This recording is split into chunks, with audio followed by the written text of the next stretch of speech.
Okay, let's unpack this. We've got a stack of sources in front of us today, taking us on a journey through some really complex and quite surprising topics. Yeah, quite a mix.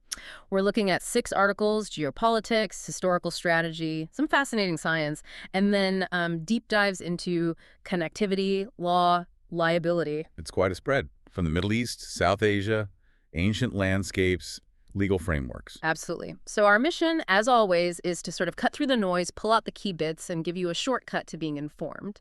We'll tackle these across 3 sections. Editorials first, then science, and finally, the tech section. Sounds good. Let's jump in.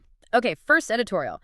This one, wow, it comes out swinging with a really strong claim about the war on Gaza. It's basically saying the stated goals, dismantling Hamas, getting hostages back, they're secondary, maybe even propaganda.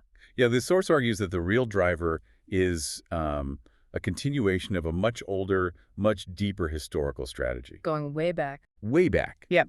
It frames the current situation less as a response just to October 7th and more as pursuing an Israeli objective from 1948, David Ben-Gurion. The source uses this phrase, finishing the job, linking it to the idea of mass expulsion. Finishing the job, wow. And it points to this, stark contrast between the declared goals, hostages, Hamas, disarming Gaza, and what's actually happening. The numbers cited are staggering. Over 54,000 killed, triple that injured. This is over 612 days of conflict. Just devastating numbers. Right.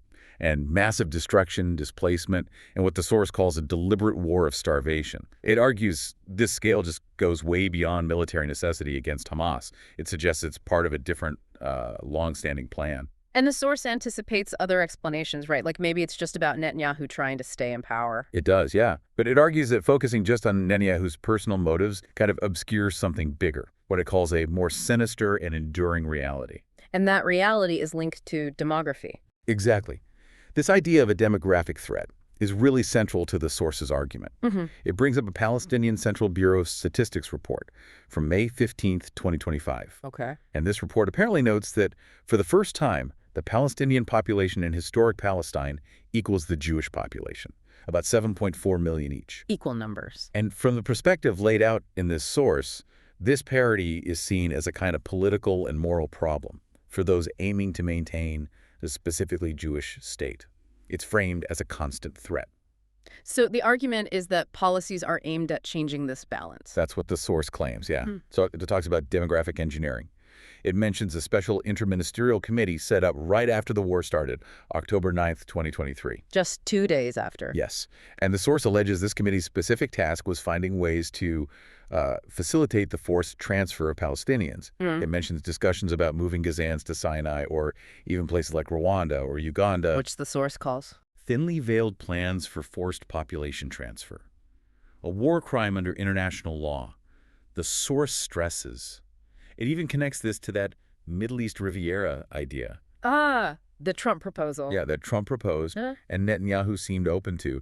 The source sees this as basically repackaging ethnic cleansing as economic development, turning Gaza's coast into a luxury spot for Israelis, just, without the Palestinians. So the source's bottom line isn't just about the brutality. It's arguing this is a deliberate, long-term erasure strategy, a war over land and population numbers. Pretty much, its conclusion is stark. Right. It's not collateral damage. It's a targeted effort to, and this is a direct quote the source uses, entrench Jewish supremacy from the river to the sea. It's a very challenging interpretation presented here. Definitely a counter-narrative to the official statements. It really pushes you to think about the history and the demographics involved. It does. Okay, let's take a complete turn now. From that really intense focus, the next editorial shifts us to the Bay of Bengal, India's balancing act there, more about trade, diplomacy, and it starts seemingly positive. Yeah, on the surface, some good signs. The source mentions increasing trade volumes through India's eastern ports.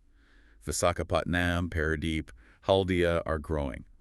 And there's this new BIMSTEC Maritime Transport Cooperation Agreement, signed this year. Aimed at streamlining things. Right, cutting red tape, lowering port costs, which for a region where trade integration has been historically weak, sounds like definite progress. But there's always a but, isn't there? Well, the source points out this optimism is bumping up against the decision India made back in early April. They withdrew a transshipment facility they'd offered to Bangladesh. Transshipment. So Bangladesh could route exports via Indian port. Exactly. To third countries. It was a pretty big convenience for them. Saves time, saves money. And India withdrew it. Why? Officially, New Delhi cited logistical congestion at their terminals. But the source highlights Dhaka's perspective. They apparently saw it as a signal. A signal of displeasure. Yeah, possibly linked to Bangladesh's recent diplomatic moves, especially towards China. The timing was seen as pointed, according to the source. It came after Bangladesh's interim chief advisor referred to India's northeastern states as landlocked, kind of framing Bangladesh as the crucial sea outlet. Ah, and that phrase didn't sit well in Delhi. Apparently not, given India's own focus on developing connectivity for its northeast. It feels a bit counterproductive, maybe, given India's huge investments in ports, like the Sagarmala program, trying to be this big regional hub. That's exactly the puzzle the source gets into. Pulling back that facility, whatever the official reason, it brings back conditionality, makes trade help feel, transactional, based on political wins, not just stable economic infrastructure for everyone. And the impact on Bangladesh. Pretty direct, especially the ready-made garment sector. They really relied on those Indian gateways for quicker, cheaper access to global markets. Way better than the alternatives. The source even mentions escalating tensions like India restricting some Bangladeshi goods via land ports in mid-May. Good for tax. Sort of. Though the source notes India's move came second, after Dhaka restricted yarn imports. But many in Bangladesh apparently felt India's reaction was disproportionate. Okay, stepping back. Why should you, our listener, care about these specific trade issues in the Bay of Bengal? What's the bigger deal here? The source makes a really important point about regional leadership and trust. It argues that, look, having great ports, great infrastructure capacity, that's vital. But credibility, that matters just as much. So if India seems unpredictable... Exactly. If its trade policies seem to shift based on politics or diplomatic spats, neighbors like Bangladesh, Myanmar, others, they'll get nervous. They'll start looking for other options, diversifying routes, hedging their bets. Which could slow down the whole regional integration effort, like a BIMSTEC free trade deal. Potentially, yeah. The source argues this perceived unreliability could stall those bigger goals. It really highlights how blurry that line is between economic policy and geopolitical preference, and the need for India to balance asserting its interests with actually building that long-term regional trust. That's a really sharp insight. Perception of reliability undermining the physical infrastructure. Makes you think about how economic tools are used strategically, but also the potential costs if it feels inconsistent. It's a very delicate balance. And the source suggests maybe the recent signals haven't always consistently reinforced that trust. All right. Let's pivot completely now. Science section. We're leaving geopolitics, heading deep into geological time. The Arabian Peninsula. The old view was just endless desert, right? A barrier. That's the picture we all had. Vast, arid, static, something migrations had to detour around. But the really exciting part, the twist this source discusses, is new evidence pointing to a totally different past. A past that wasn't just sand. Not at all. The source gets into this green Aradia hypothesis. It's not brand new, but the evidence is getting much stronger. It suggests that over millions of years, the region went through multiple intermittent humid phases. Humid phases, like actual rain. Significant rain. Enough to transform the landscape into lush grasslands with rivers, with lakes. The evidence is coming from places like speleothems found deep in caves and archaeological sites too. Speleothems. You mean like stalactites, stalagmites? And what archaeology points to green? Exactly, those cave formations. And the archaeology is pretty wild. The source mentions fossil finds of animals that need lots of water. Crocodiles, hippos. Hippos. In Arabia. Hippos. And horses too. Apparently roaming there as recently as about 74,000 years ago. Finding evidence of those kinds of animals in what's now one of the driest places on Earth, it just flips the whole script. Okay, but how on earth do scientists read climate history from rocks in a cave? How do speleothems record all this? It's pretty ingenious science. These speleothems, they grow layer by layer as water rich in minerals drips down. Now, for that to happen at all, you need consistent rain and vegetation cover above the cave to make the water mineral rich. So their existence alone proves wetter times. Right. And as the environment changes, temperature, rainfall, the kinds of plants growing outside the chemical makeup, the isotopes in that dripping water changes. And that gets locked into the mineral layers as they form, like tree rings almost. Okay, so they preserve a record. How do they know when these changes happened? Dating. The source explains they use radiometric methods, like uranium-thorium and uranium-lead dating. By measuring the ratios of these radioactive elements and how they've decayed in different layers, they can pinpoint precisely when each layer formed with remarkable accuracy. And what did the dating show for Arabia? These recurring cycles, wet and dry over the last 8 million years. They've identified specific humid phases. The earliest was between about 7.4 and 6.2 million years ago. More recently, significant wet periods happened between roughly 530,000 and 60,000 years ago. So not permanent greening, but windows of opportunity. Exactly. Relatively shorter wet intervals, maybe thousands or tens of thousands of years long, separated by long dry spells. Researchers like Michael Petralia and Monica Markowska have been key in uncovering this. So if Arabia wasn't always this impassable desert, what does this Green Arabia idea mean for the big story? Like, out of Africa, human migration. This is the major significance the source talks about. The old idea was humans leaving Africa probably went north, through Egypt and the Levant, skirting the desert. Right. But Green Arabia suggests these human phases created actual corridors, pathways with grass, game, water running right across the peninsula.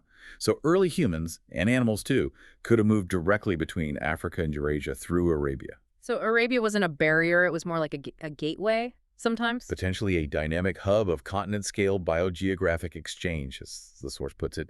Instead of a wall, it was sometimes a bridge. And the archaeology fits sites like Juba Oasis show human presence going back 500,000 years.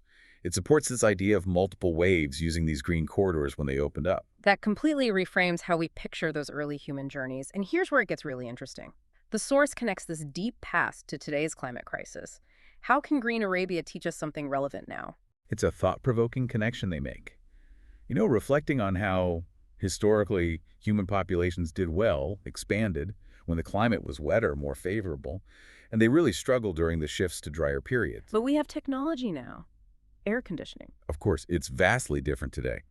But the source makes the point that understanding how past climate change dramatically altered ecosystems and how past populations adapted or didn't adapt, it's still crucial context. Climate change is, well, a massive challenge for us now.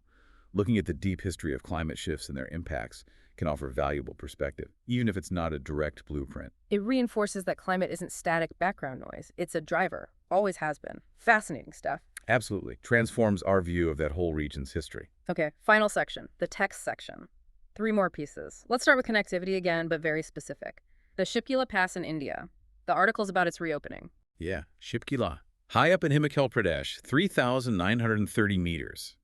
The source describes it as this incredibly important historical trade route between India and Tibet, centuries old, documented way back in the 15th century. Wow. And there's folklore about it? Apparently, yes.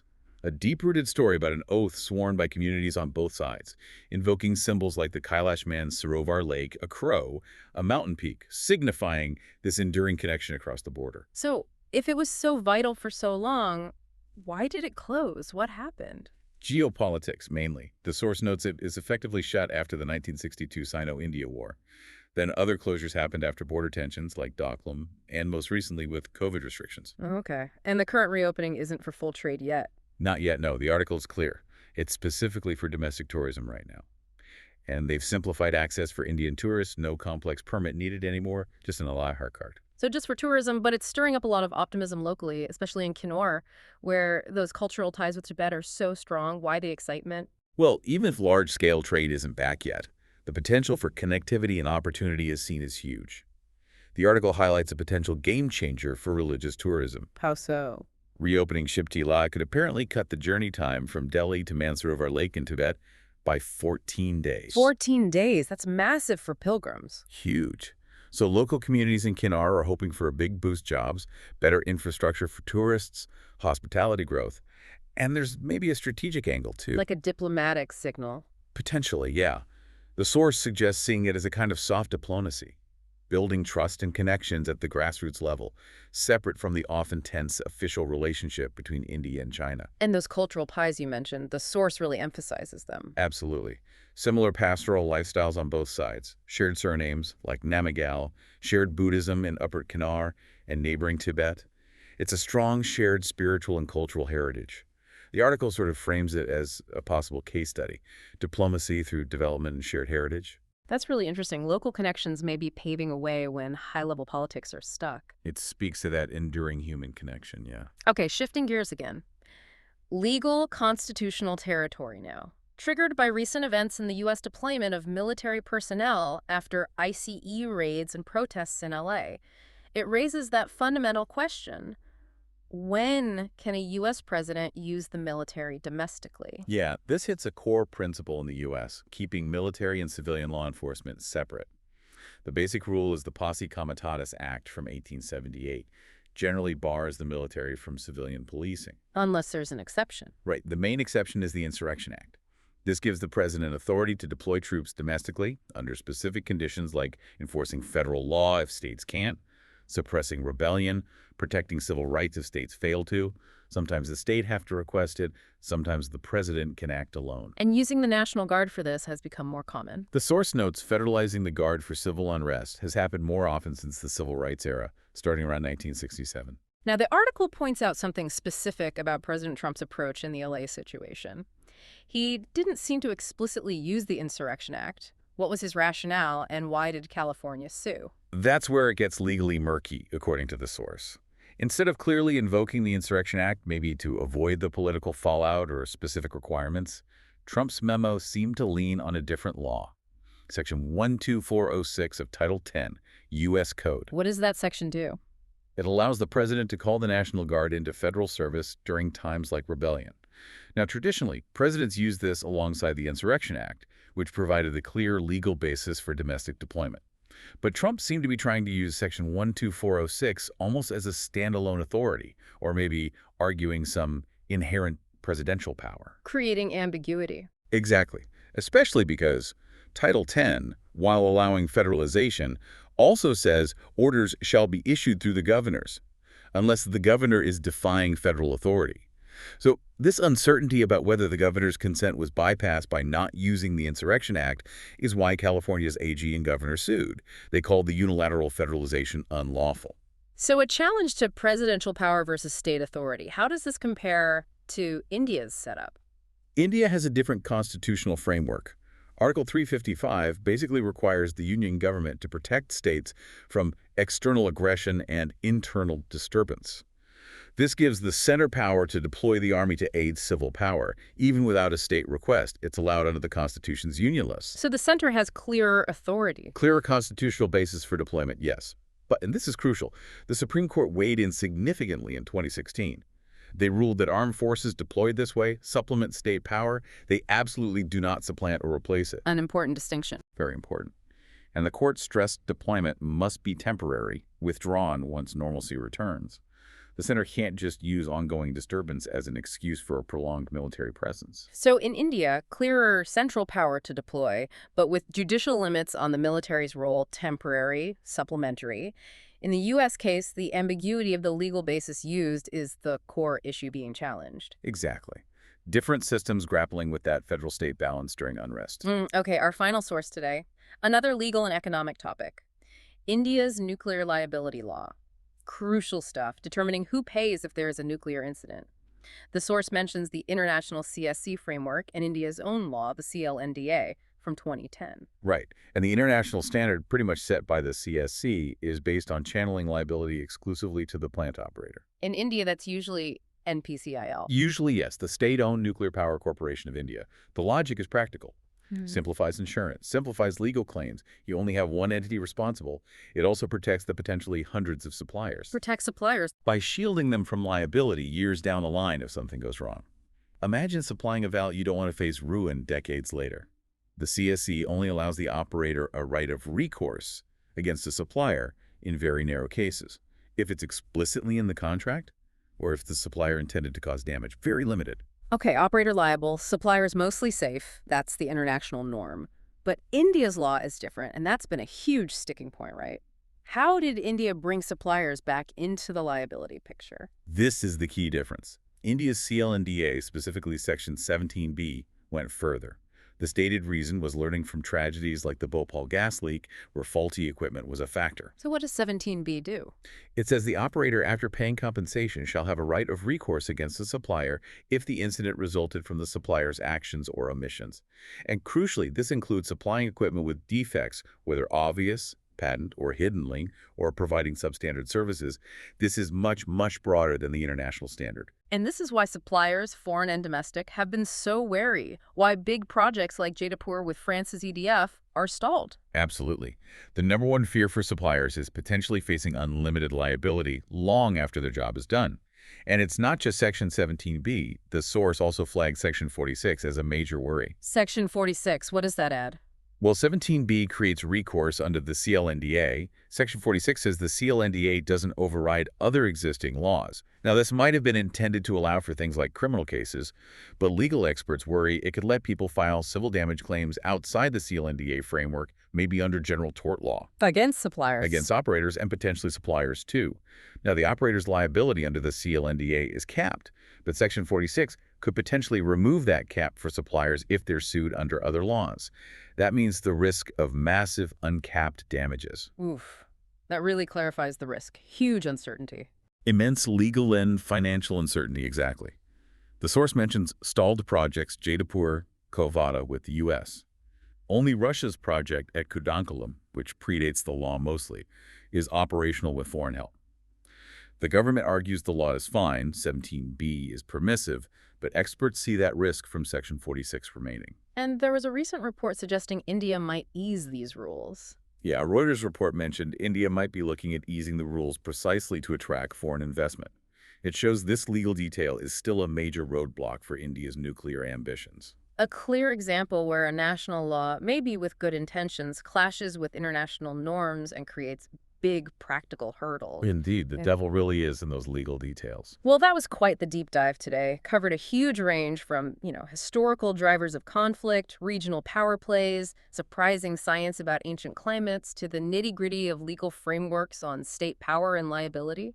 It really shows how diverse the big issues are, doesn't it? Yeah. And often interconnected in unexpected ways. Trade policy, ancient climate, nuclear law. It all weaves together somehow. Understanding the different threads gives you a fuller picture. Absolutely.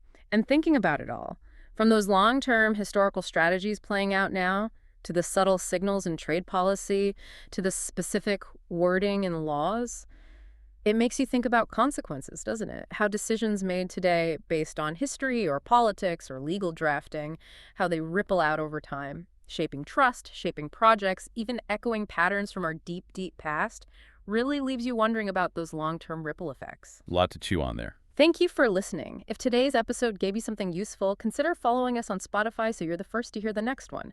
You can give suggestions by contacting on Twitter handle given in the episode description. We are always eager to hear what our listeners want to be informed about. We wish you a great day.